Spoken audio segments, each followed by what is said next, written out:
My turkey is now rinsed. This is the part of Turkey 101 where I teach you what to do next and how to make sure you get a crispy skin on this bird. Now, after your turkey has been rinsed, you may notice that there are some feathers left behind. That's okay. Just pull them off. They're just these little tiny feathers. If you see them, grab them. If you don't, it's not the end of the world, I promise. I'm going to take some paper towel and I'm going to pat the skin dry. This is because we want to add some salt to draw off additional moisture, and we want the salt to actually stick to the bird, but we don't want it sliding all around. At this time, you can also dry out the inner cavity. I like to do this just so there's not a ton of moisture inside. We're not concerned with crisping up the inside, but we also don't want there to be puddles of water in there. Now, I already have informed you that this bird is in fact pre-brined, but that does not mean that the skin will automatically crisp up magically on its own. So we are going to salt the outside of the bird anywhere that you want it crisped up, and then we will let it rest for about 15 minutes to draw that moisture out. Make sure you get salt all over the skin. We'll be back in about 15 minutes and I will show you the moisture that has drawn out of this bird. It has been about 15 minutes and my bird has leached out a lot of excess moisture from the skin. So I'm going to take a paper towel and just pat off any of that remaining moisture, and it's okay if the salt comes with it a little bit. It's not the end of the world. You're going to start slathering it with things to make the skin crispy and also give it a delicious flavor.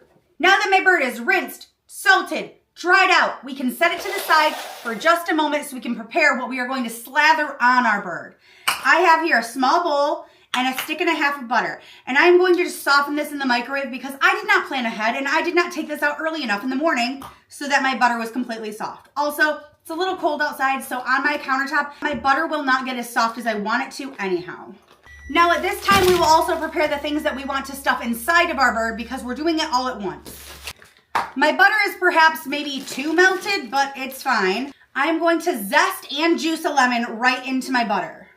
I like the flavor that lemon gives a bird, and I think it helps crisp the skin. It is okay if you get seeds inside of your butter mixture. This is just going on the outside of your turkey, and chances are you'll catch them as you are slathering your bird. I'm going to add salt, fresh cracked black pepper, as much or as little as you like. And I will be using this Total Season Complete. Now you can use whatever you like for this. I sometimes will use Badia Season Complete or make my own blend. This is a really surefire way to make sure that your flavors are balanced in your bird. Remember, we're seasoning an entire bird with this, so it's okay to be a little liberal with your seasoning. Whenever I do a bird, I roast 1 head of garlic for garlic roasted mashed potatoes and 1 head of garlic just for flavoring inside of the bird. And what I will do for the one that I'm just throwing inside of the bird is I will just chop it directly in half. I'm gonna throw the whole head of garlic right inside of the cavity of my bird. Now for the one that I'm going to roast for my mashed potatoes, chop off just the top bit. You can chuck this back inside of your bird. I'm going to nestle my garlic right in the middle, salt it. There's a little bit of olive oil right in here. I will tuck this along the side of my bird so I can pop it out easily when I think it's done. For some reason, I'm not sure exactly what the science is, apples keep your bird moister. So I just quarter them up, not really concerned with what they look like, and just shove them in. And I will tuck a few here in the top where the neck was.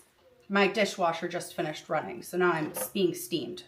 Do you remember the other half of the lemon that we did not juice? That's going right inside of my bird as well. The large yellow onion that I'm going to quarter up. I'll go ahead and chuck my onions right inside my bird. And again, shoving some of them up in that neck area. If my bird was smaller and it was tipping all around, I would fill up the space surrounding my bird with things like apples, onions, carrots, celery, and whatever else you may like to make a turkey stock or turkey broth. Because essentially, your turkey is going to leak juices down into this pan, and that's what's going to make your gravy so flavorful. But because my turkey is massive, I don't really need that. So I will take the legs and tuck them right into this skin. This prevents those bones from burning, and it keeps everything nice and tightly packed. Take my turkey wing and bend it back and tuck it up under. And now my turkey is secure in the pan and it is sitting upright, and I don't have to worry about it going anywhere. I don't think it was going anywhere anyways. Now at this point, you should have no jewelry on. You shouldn't have had any jewelry on this entire time. But I figured I should mention it before we get very intimate with this bird, because I'm going to slide my fingers up under the skin. It's okay if it rips a little. I'm just creating a cavity in between the skin and the meat so that I can fill it with that butter that I made. I'm going to go in right with my hands and stick some inside, slathering it all over that breast. And this is why you want your bird to be not soaking wet, and also why you want it to be not cold. If it's cold, it's going to seize your butter up and it's going to be hard to spread. Now, with the remaining butter, I am going to coat my entire turkey. I like to pack a little bit of this butter into the cavity as well, because it will melt in there and season the bird from the inside as well. You can do this beforehand and really rub it in there before you start to fill up your cavity, or you can do it after.